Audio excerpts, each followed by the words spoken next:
Irmãos, quero compartilhar uma palavra com os irmãos nessa manhã. E o tema da palavra é as 3 armas para vencer a tentação ou vencer as batalhas. Quem passa a luta aqui? Quem passa batalhas? Quem passa tentações? Quero falar sobre 3 armas importantes que nós vamos aprender através da vida de Jesus. Como vencer as lutas, os desafios. Irmãos, o fato é muito melhor a gente confessar uma tentação do que um pecado. A tentação, ela é um estágio onde nós estamos sendo testados e vamos dar uma resposta. O pecado é quando nós aceitamos a tentação. Então, abrindo a Bíblia lá em Mateus capítulo 3, versículo 16 e 17, é um texto interessante que nós vamos aprender o momento onde começa o ministério de Jesus, onde aqui Jesus está sendo selado. E é interessante que nós vemos que o segredo para nós vivermos um ministério abençoado é ouvir a voz correta. Olha para o seu irmão e diga isso: o segredo para você viver uma vida abençoada é ouvir a voz correta. Agora que você já entendeu, fala com vontade, porque desse jeito ele não vai acreditar não, ficou meio desanimado assim. Agora fala com vontade, acordou, bom dia, vamos lá. Fala assim, ó, com convicção, olha no olho da pessoa e fala, ó, presta atenção no que eu vou te falar. O segredo para viver uma vida abençoada é ouvir a voz correta. Irmãos, você vai ver que aqui está a chave, o segredo para toda a resposta que Jesus vai dar. Olha o que diz aqui em Mateus capítulo 3, versículos 16 e 17. Os 2 últimos versículos de Mateus 3. Diz assim, versículo 16. Assim que Jesus foi batizado, saiu da água, e naquele momento os céus se abriram, e ele viu o Espírito de Deus descendo como pomba e pousando sobre ele. E o versículo 17 diz, então uma voz dos céus disse, esse é meu filho amado, a quem eu tenho alegria, tenho prazer, a quem eu me comprazo. Irmãos, é interessante esse texto, porque aqui marca a identidade de Jesus. Jesus entende que ele é filho amado, baseado no quê? No DNA, não é baseado na tarefa. É interessante que nós vemos quando a Bíblia ensina sobre servo, o servo ele é valorizado pelo que ele produz, pelo que ele faz. Mas o filho ele é valorizado pelo que é, não pelo que ele faz. É interessante aqui que se nós vermos esse texto, até então Jesus não operou nenhum milagre. Jesus não fez nada. Jesus não fez nenhuma tarefa. E aqui o Senhor, o Pai está dizendo que esse é meu filho amado, que eu tenho um prazer. Porque o prazer, irmãos, a alegria não está ligada naquilo que você pode apresentar, mas está ligado em quem você é em Deus. E aqui começa algo, a chave vira, porque Jesus, ele ouve a voz correta. E diante disso, o que nós aprendemos? Quando nós somos amados, irmãos, nós sabemos lidar com as lutas, com as tentações. Quando nós somos amados, nós entendemos que nós não estamos sozinhos. Ainda que mãe abandone, ainda que pessoas abandonem, mas eu tenho convicção que eu não estou só, porque Deus está comigo. E o que você precisa entender nessa manhã, irmãos, é que quando você é amado por Deus, não importa o que aconteça, a vitória é certa, você vai prevalecer, porque não é por causa de você, mas é por causa de Deus.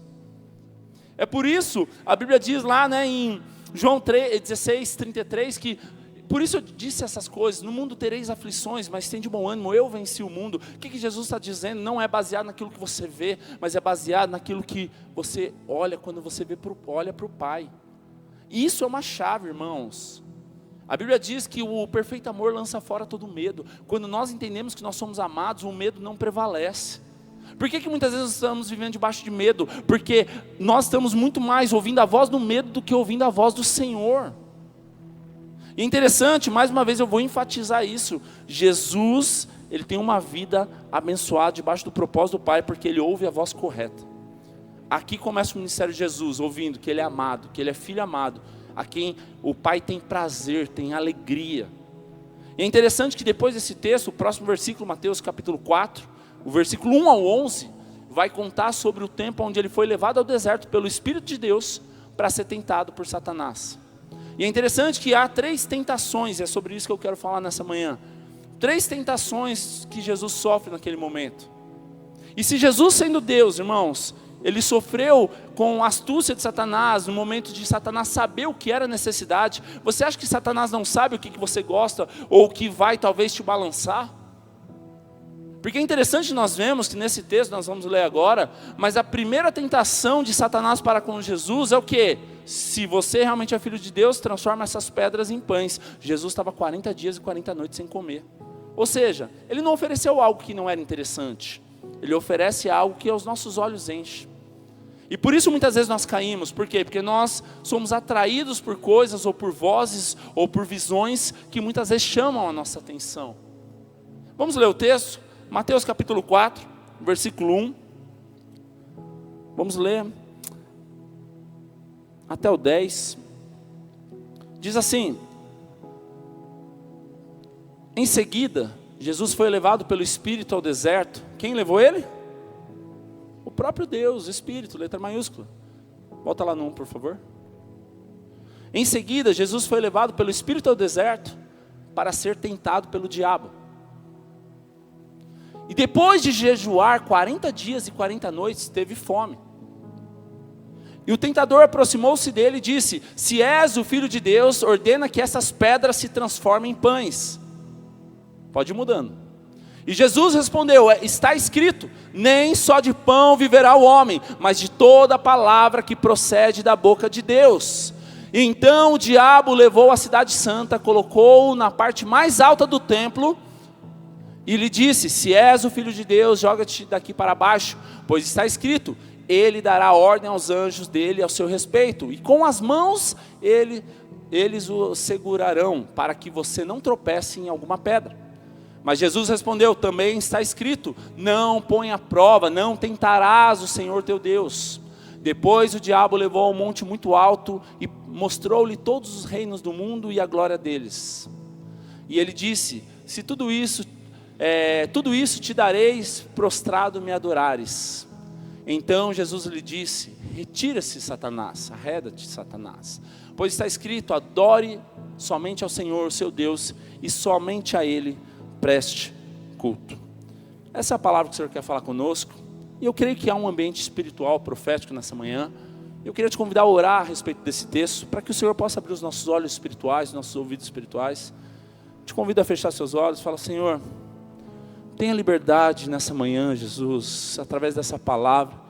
Eu sei que talvez muitos irmãos aqui já conhecem esse texto, já ouviu muitas vezes, mas que o Senhor possa usar essa palavra como um rema na nossa vida hoje, para trazer transformação, trazer mudança, para que nós possamos saber que o Senhor está cuidando de nós, mesmo em tempos de deserto. Por isso nós entregamos nosso coração e te damos total liberdade, Jesus. Aleluia. Irmãos, é interessante que depois de uma experiência com Deus, sempre vem tempos de provações e tentações. Jesus tinha acabado de ser batizado. Talvez o melhor momento, da vida. O melhor momento quando nós conhecemos Jesus. Era um momento, uma experiência incrível. Mas de repente, depois de uma grande experiência, de um grande momento, de uma grande vitória, vem o quê? Luta, tentação. E muitas vezes na nossa vida é exatamente isso. Agora que eu fui para a igreja, agora que as coisas pareciam que iam ficar boas, ficariam boas, e de repente vem esse balde de água fria, de repente vem essa tempestade.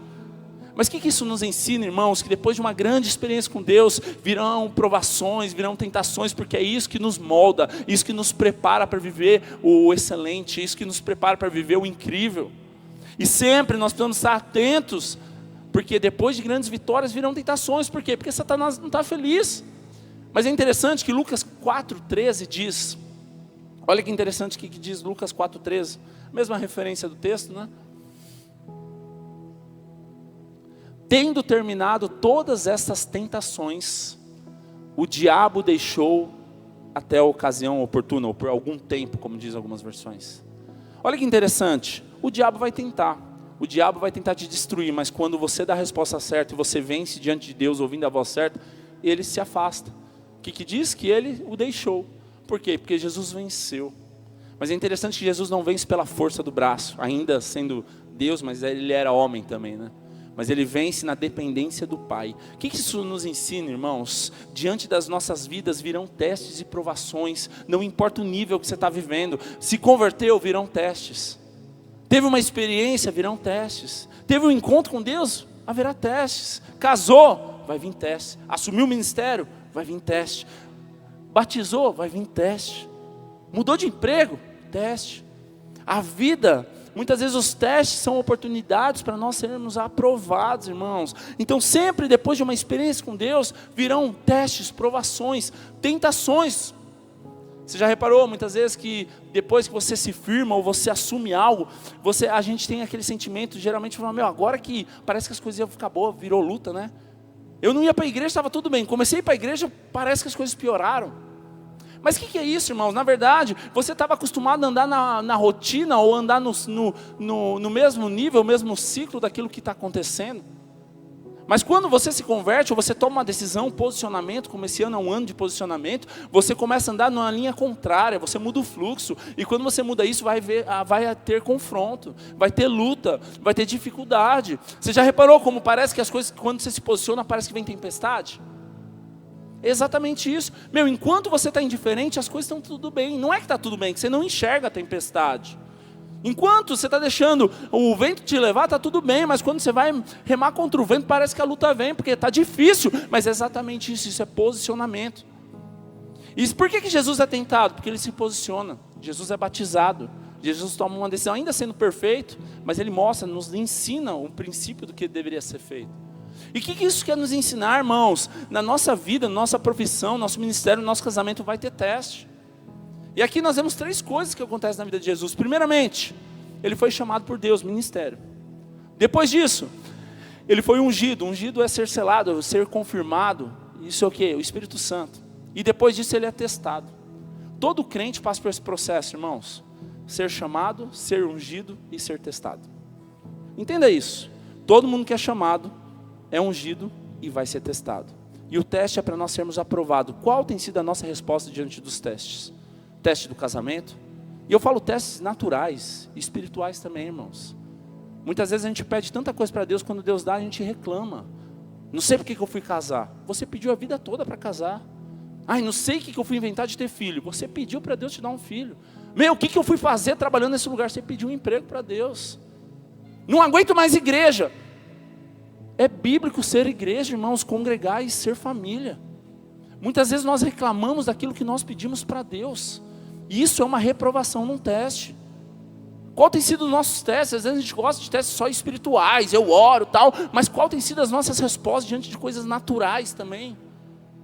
Jesus, ele passa por um teste aqui, e diante do teste ele é aprovado, porque ele lembrou e ele ouviu a voz correta. Esse é meu filho amado, a quem eu tenho prazer. Ele não ouviu a voz de alguém murmurando, ele não ouviu a voz de alguém reclamando, ele não ouviu a voz de alguém insatisfeito, mas ele ouviu a voz do Pai. E ele estava no deserto. Adão, ele é reprovado no jardim. Jesus, ele é aprovado no deserto. Não tem nada a ver onde você está, tem a ver com onde o seu coração está. Não é onde você está vivendo hoje, você está no melhor momento da sua vida ou no pior momento da sua vida, mas tem tudo a ver com o que o seu coração está. Está onde seu coração? Qual que é a voz que você está escutando? É por isso que nós vemos que Jesus, depois de ser batizado, ele é testado, mas isso mostra uma identidade. Jesus tinha identidade no Pai, ele era filho amado, é isso que faz ele permanecer. O papel do diabo aqui é querer confundir a identidade. Diante disso, a astúcia de Satanás é o quê? Se você realmente é filho de Deus, o que o diabo está fazendo? Questionando a identidade de Jesus. Jesus não caiu por quê? Porque Jesus sabia quem ele era no Pai. Quem é amado tem convicção e não precisa ficar se explicando, ficar se justificando. Por que muitas vezes nós caímos, irmãos? Olha o seu irmão e fala, porque você gosta de se explicar demais. Você gosta de agradar todo mundo, ou você gosta de estar bem com todo mundo.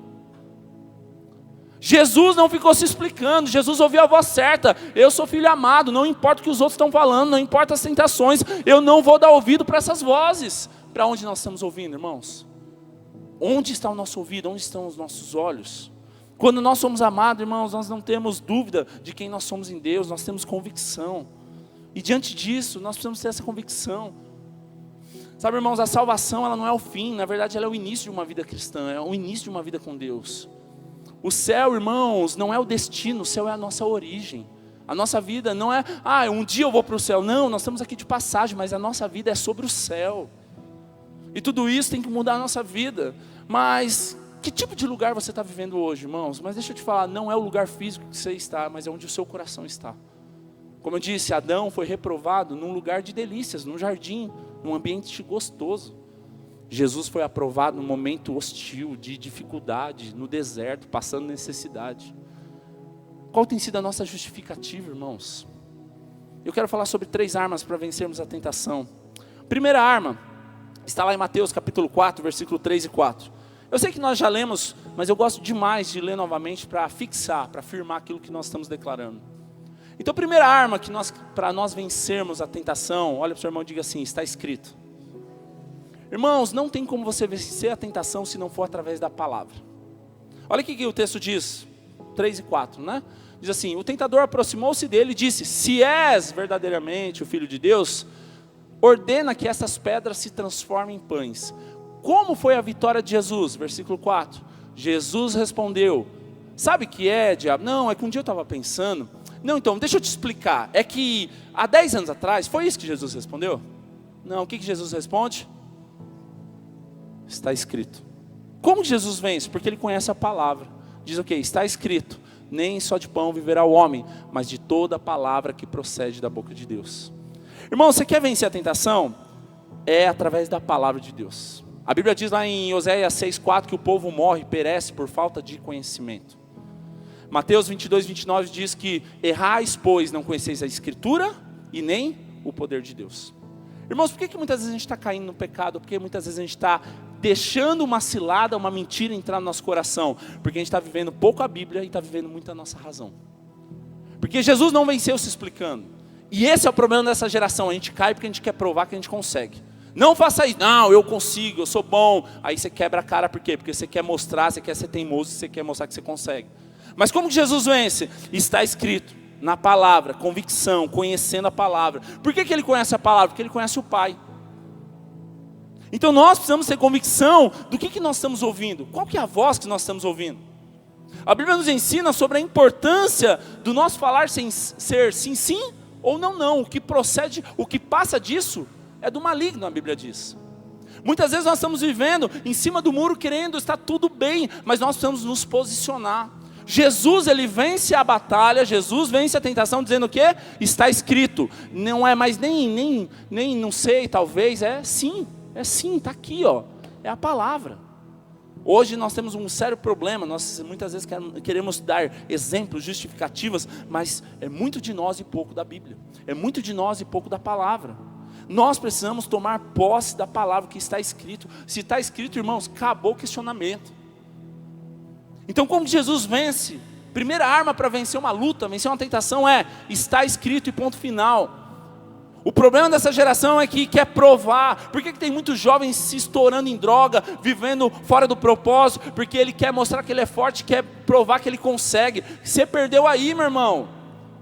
Se nós queremos vencer uma batalha, nós precisamos reconhecer que nós somos fracos e sem Jesus nós não vamos conseguir. Qualquer área da sua vida, pode ser a melhor área que você domina, se Jesus não estiver com você, acabou o propósito. E é por isso que muitas vezes nós estamos perdendo a essência, porque nós estamos muito cheios de nós e muito vazio de Jesus. Por que Jesus vence a batalha, irmãos? Por que Jesus vence a tentação? Porque não era sobre ele, mas era sobre o Pai. Está escrito, eu sei quem eu sou em Deus, eu sou filho amado, eu sei que o Senhor se agrada de mim, não importa o que os outros estão dizendo, não importa o que estão falando, não importa a injustiça, mas eu sei, eu tenho uma identidade no Pai. A segunda arma para nós vencermos a tentação está lá em Mateus capítulo 4, versículos 6 e 7. Olha para o seu irmão e diga assim, temor de Deus. Irmãos, a Bíblia diz que o princípio da sabedoria é temer a Deus, né? Hoje em dia, muitos têm perdido o temor a Deus. Tem muita experiência, muita estratégia, muitos métodos, mas pouca vida e temor de Deus. Olha que interessante que o texto diz. Ele disse, se és, a segunda tentação de Satanás, né? Se és filho de Deus, então joga-te daqui para baixo, pois está escrito. Olha como o diabo é astuto. Ele pega uma referência fora de contexto, algo que está na Bíblia, mas fora de contexto, para te confundir, ou para querer dizer que está tudo bem. Pode fazer, se o seu coração manda, faz sem culpa. Assinado Satanás, né? E quantas vezes a gente está caindo nessas mentiras? A gente procura motivo para justificar a nossa falha, o nosso pecado. Diz o que? Satanás diz, pois está escrito. Satanás dizendo isso para Jesus, ele dará ordem aos anjos dele, ao seu respeito, e com as mãos ele o segurarão, para que você não tropece em alguma pedra. Irmãos, muitas vezes quem não conhece a Escritura vai falar, uau, Olha, e não é que ele está certo? Então vamos lá fazer. Quantas vezes a gente cai por falta de conhecimento? Mas o que Jesus responde? Mais uma vez, né? Palavra, está escrito. E ele responde o quê? Não põe à prova. Algumas versões diz, não põe à prova ao Senhor teu Deus. Temer a Deus. Precisamos aprender a temer. Tenha temor a Deus. Pôr à prova é temor, é não ter falta de temor. Nós precisamos temer a Deus, irmãos. A versão Almeida diz, não deixe de ter temor a Deus. Por que muitos têm caído? Porque têm perdido o temor. Sabe, a gente tem um monte de estratégia, como eu disse, mas a grande questão é, por que eu venço uma batalha? Temor a Deus. Por que Jesus, ele não pulou daquele pináculo? Porque ele temia Deus. A Bíblia diz, não tentarás o Senhor Deus, mas tenha temor a Deus. Tentar ao Senhor Deus é perder o temor, irmãos. E a Bíblia ensina sobre a importância do temor. É o princípio de sabedoria, eu temer a Deus. Se eu perder o temor, eu perdi tudo, irmãos. E hoje o que mais existe são pessoas que perderam o temor a Deus. E o temor a Deus é a base que nos afasta do pecado. O temor a Deus é que nos faz vencer uma batalha, vencer uma tentação. Por quê? Por que a tentação ela não se transforma num pecado? Por causa do temor. Misericórdia fazer isso. Não quero nem pensar ou me envolver nisso. O que seria de mim sem Jesus? Agora quando eu vejo uma tentação e começo a aceitar tudo aquilo, é um sinal que nós perdemos o temor. Porque não tem nada a ver. Também não é bem assim, né? 2024, né, gente? Vamos dar atualizada. A Bíblia é para ser seguida, não importa o ano que nós estamos. A Bíblia é a mesma, a palavra de Deus é a mesma, o princípio é o mesmo. Nós precisamos ter temor a Deus. Significado de temor, irmãos, nada mais sentimento de respeito, obediência e reverência.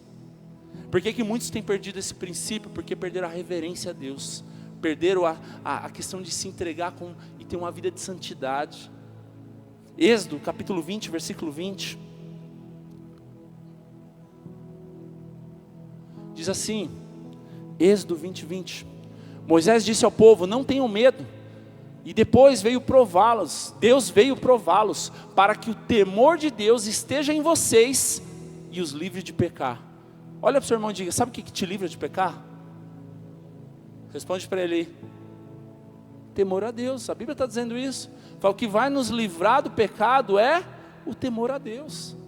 Por que muitos têm brincado de ser crente? Porque perdeu o temor, irmãos.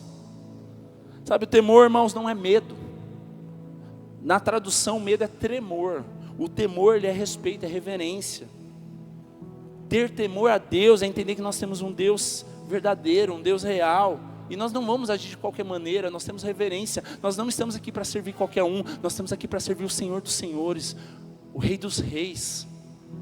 Não estamos aqui para brincar. O que faz Jesus vencer aquela tentação não é o quanto que ele é bom, não é o quanto ele é capaz, mas é o temor.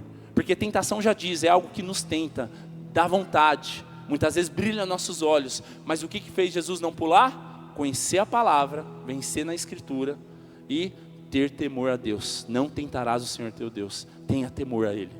Não brinque com as coisas de Deus. Muitas vezes o diabo vai vir nos enganar e dizer, não, está escrito, se você cair, o Senhor dá ordem aos anjos a seu respeito para que te proteja e você não venha tropeçar numa pedra. Mas qual é o contexto disso? Não é você se jogar para o pecado. É quando você é injustiçado, é quando você está sendo atacado, mas você está guardado em Deus, o Senhor vai te proteger. Esse é o contexto. Mas muitas vezes nós estamos perdendo isso, estamos usando a Bíblia, aquilo como nos agrada, aquilo como nos satisfaz. E esse é o grande perigo, irmãos, por isso nós precisamos entender e ter a seriedade, o cuidado de buscar a Deus. E por último, a terceira arma para vencer as tentações, as lutas, os desafios, Satanás, está lá em Mateus capítulo 4, versículo 8 ao 10. Mesmo texto que nós lemos, né? Estou fazendo ele de uma forma expositiva. Mateus 4, versículo 8. Então, versículo 8. Depois o diabo o levou a um monte muito alto e mostrou-lhe todos os reinos do mundo e a glória deles. E ele disse, tudo isso te darei se prostrado me adorares. Então Jesus lhe disse, retire-se, arreda-te, Satanás, pois está escrito, Somente ao Senhor Deus adorarás, na versão Almeida. NVI diz, adore ao Senhor, o seu Deus, e só a Ele preste culto.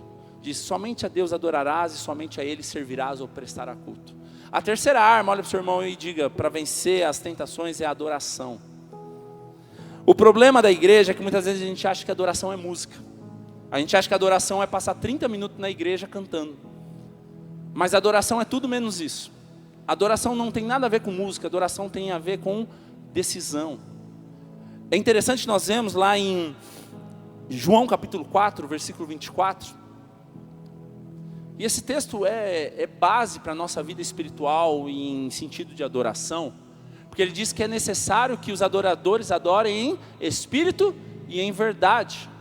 Irmãos, a Bíblia diz que Deus é espírito. Se Deus é espírito, como que eu vou adorar a Deus? É através do meu sentimento? O problema é que tem muita gente hoje querendo adorar a Deus com sentimento, com a alma. Ai, hoje eu estou feliz, obrigado Jesus. Isso é louvor, isso é ações de graça. Adoração é diferente de ações de graça, adoração é diferente de louvor.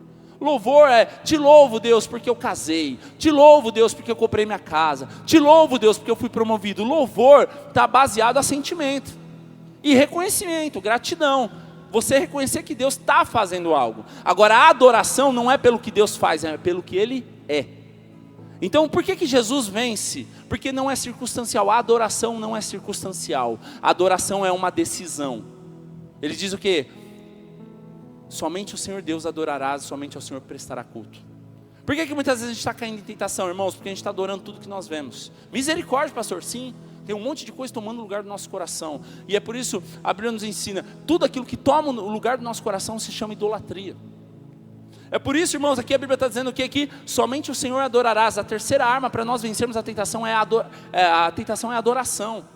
Porque a adoração não está condicionada ao que você está sentindo. A adoração não está condicionada se você está bem ou está mal. A Bíblia diz o quê? Que Deus é espírito. E é necessário que os seus adoradores o adorem em espírito e em verdade. Por que está dizendo que tem que adorar em espírito e em verdade? Porque a adoração não é sentimento.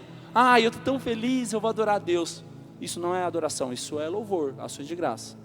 Adoração não tem a ver com circunstâncias. Ah, eu estou no pior dia da minha vida, mas eu vou adorar, porque eu não estou adorando pelo que Deus vai fazer, eu estou adorando por quem Deus é. Adoração é baseada em quem Deus é. Por que Jesus vence a batalha? Porque não é a circunstância da vida dele que define o que ele vai viver. Por que tem muito irmão desistindo? Porque quando você está triste, ai, não tenho força para adorar. Totalmente coerente, porque quem disse que a adoração precisa de força? A adoração é no espírito, a adoração não é na alma, a adoração não é no sentimento. Ah, eu estou tão chateado que hoje eu nem vou adorar. Não entendeu nada, porque a Bíblia diz que Deus é espírito, e a única maneira de nós nos conectarmos com Deus não é na alma, não é no sentimento, não é no corpo, é no espírito. Por isso a adoração é no espírito, e é por isso que ele diz que é necessário que os adoradores adorem em espírito e em verdade. Se ele está dizendo que é necessário que os adoradores adorem em espírito e em verdade, é porque existe adoração mentirosa, sim ou não? E o que é adoração mentirosa? Adoração que vem da alma. Tem hora que você quer adorar a Deus, tem hora que você já quer desistir de Deus. Tem hora que você quer adorar a Deus e falar, Deus é tudo para mim. De repente você, estou chateado com Deus, vou embora. O que é isso? Isso não é uma adoração verdadeira, porque a adoração verdadeira não está baseada no que você sente. A adoração verdadeira está baseada em quem Deus é. Seja o melhor dia da sua vida, seja o pior dia da sua vida, você não vai levantar suas mãos, fechar seus olhos e declarar porque você está feliz. A adoração não é olhar para você e não olhar para aquilo que você tem. A adoração é você olhar para o Senhor. E Jesus, ele vence a batalha, por quê? Porque ele adorou. Eu não sei o que você está passando, irmãos, mas quando nós adoramos, o inferno estremece. Quando nós adoramos, é uma maneira de nós nos humilharmos a Deus e dizer, Jesus, eu não sou nada sem Ti. Quando nós adoramos, nós estamos declarando que nós precisamos dEle, e sem Ele nós não somos nada. A adoração é nada mais de dar tributo à glória de Deus, de reconhecer a glória de Deus. Louvor é reconhecer os feitos de Deus. Deus fez isso. A adoração é reconhecer quem Deus é santo, Deus é poderoso, Deus é maravilhoso, Deus é fiel. A adoração é reconhecer os atributos de Deus, quem Deus é para você. Irmãos, quando eu entendo quem Deus é para mim, pode ser o melhor dia da minha vida, como pode ser o pior dia da minha vida, Deus continua sendo santo. Pode ser o melhor dia da minha vida, como pode ser o pior dia da minha vida, Deus continua sendo fiel. Porque a fidelidade de Deus não está baseada naquilo que eu gostei ou não. A fidelidade de Deus não está baseada naquilo que me agradou ou não. A fidelidade de Deus não está baseada naquilo se eu concordo ou não. Mas a fidelidade de Deus está baseada no atributo que Deus é santo, Deus é poderoso, Ele é único, Ele é fiel.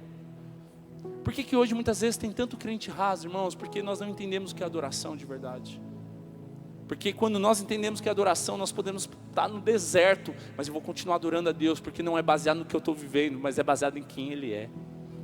Sabe, irmão, se você hoje está, estou sem força, estou desmotivado para adorar a Deus, de fato você não está adorando a Deus em espírito e em verdade, porque a Bíblia diz que os adoradores adoram em espírito e em verdade. Por que em espírito e em verdade? Porque Deus é espírito. Se você tem adorado a Deus por causa do seu sentimento, isso é louvor, isso é ações de graça. Mas a adoração nada mais é que se render a Deus e declarar que a presença dEle é a única coisa que importa.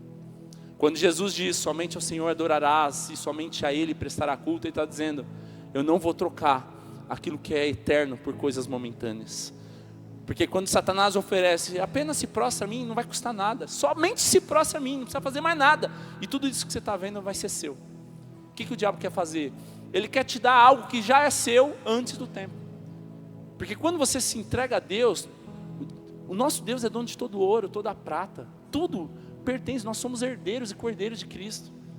Mas muitas vezes você, por falta de conhecimento, falta de sabedoria na palavra ou falta de adoração, você troca aquilo que é eterno por coisas momentâneas. Você troca aquilo que é de Deus para a eternidade por coisas passageiras. E a intenção de Satanás naquele momento é exatamente fazer isso, fazer você se corromper, para você trocar aquilo que é seu já de fato, por origem, por herança, por coisas momentâneas, coisas passageiras. É trocar a sua primogenitura por um prato de lentilha. Mas quando Jesus entende que uma maneira de vencer a tentação é a adoração, tudo é quebrado lá. E eu quero te convidar nessa noite a gente ter um tempo de adoração, porque adoração não é música, adoração é entrega. Adoração não é canção, adoração não é acorde, adoração não é melodia, adoração é entrega, vida de Deus. Fala, Jesus, Tu és lindo, Tu és maravilhoso. Talvez você entrou aqui nessa manhã, irmão, você está sem força, e eu entendo isso, porque a força vem na alma, vem no sentimento. Mas quando nós entendemos que Deus é Espírito, nós adoramos Ele em Espírito e em verdade. Ou seja, não é baseado no que eu estou vivendo, não é baseado em quem eu sou, não é baseado se eu estou feliz ou não, mas é baseado em quem Ele é. A adoração não tem nada a ver comigo, com você, irmão. A adoração tem tudo a ver com Ele. Eu quero te convidar nessa manhã, você se entregar a Ele.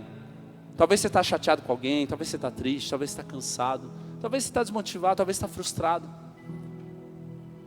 Ou talvez você está feliz, mas nada disso vale no momento da adoração. Isso vale no momento do louvor, mas a adoração não tem a ver com você. A adoração não é você olhar para você. A adoração não é você dizer, Jesus, estou tão feliz, Jesus, estou tão triste. Não, isso não é adoração. A adoração é você esquecer as circunstâncias que estão ao seu lado, esquecer dos problemas e olhar para Ele e ouvir a voz correta. Jesus vence porque Ele ouviu e olhou para a direção certa e ouviu a voz certa. Então a adoração nada mais é que eu levantar as minhas mãos e olhar para o céu e dizer, é por causa do Senhor Jesus. A Bíblia diz, Romanos 8,18, que as aflições do tempo presente não são comparadas à glória que há de vir. Por que Paulo está dizendo isso? Porque não é sobre o que você está vivendo hoje, irmão. Você pode estar vivendo no deserto, mas deserto é lugar de passagem. Mas é sobre quem você é em Deus. Talvez você entrou aqui nessa manhã e você se esqueceu de quem você é em Deus. Você está se preocupando com tudo, menos com aquilo que Deus está pensando a seu respeito.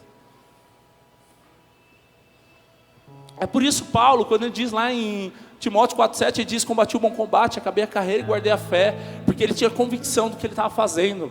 A vida dele era uma vida de adoração, de entrega. Por isso ele diz, para mim, viver é Cristo, mas morrer é lucro. Porque não importa o que aconteça, para mim está tudo bem. Porque não é sobre mim, mas é sobre Ele. É por isso Paulo diz, tudo posso daquele que me fortalece. Posso viver o melhor tempo da minha vida, de abundância, mas posso viver também de escassez, porque não é isso que define a minha vida. Porque uma vida de adoração não é circunstancial, mas uma vida de adoração é sobre Ele, não é sobre nós. Irmão, se aquilo que você está vivendo tem te abalado tanto, é porque tem muito de nós e pouco dele. Pode parecer forte isso, mas a grande questão é, Jesus te faz um convite hoje. João 3,30 diz, é necessário que Ele cresça e eu diminua. É tempo de você diminuir para que Ele possa aparecer. É tempo de você diminuir para que Ele possa crescer. Talvez faz tempo que Deus não é exaltado no seu coração, porque talvez você está cheio de si, cheio de justificativas, cheio de razões, que isso naturalmente é normal. Mas a grande questão é necessário que nós adoremos Ele em espírito e em verdade. Por isso eu quero te convidar a nós entregarmos tudo a Ele nessa manhã. Adoração é uma arma para nós vencermos a tentação, irmãos. Adoração é uma arma para vencer o nosso ego. Adoração é uma arma para vencer as nossas frustrações. Por quê? Porque quando nós o adoramos, nós esquecemos de nós e olhamos para Ele. E Ele é santo, Ele é digno, Ele é poderoso, Ele é fiel, Ele é o Senhor, Ele é Deus. Enquanto a banda vai estar ministrando, esquece a música, não é sobre música, mas é você e Deus nesse momento. Se entrega a Ele. Se você quiser se ajoelhar, se você quiser ficar em pé, se você quiser andar pelo salão, mas eu te faço um convite nessa manhã. Esqueça tudo que está ao seu redor. Olhe somente para Ele. Fala: olha para Jesus.